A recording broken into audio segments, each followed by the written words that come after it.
Welcome, and in this video I'm going to show you how to get a dark mode in RStudio and change the appearance and the font.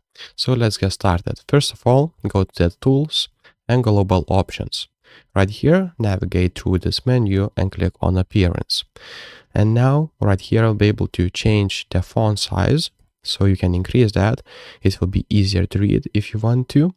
And for the theme itself, what you can do is select chaos, ambience, chrome, and to get dark, clouds, midnight, and etc. So you can just select which one do you like. What I like is clouds, midnight. I will click apply and I will get the dark theme.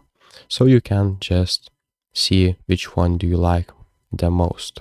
So, if this video was helpful, please make sure to subscribe to Guide to Everything, comment down below for the algorithm, and see you in the next one. Peace.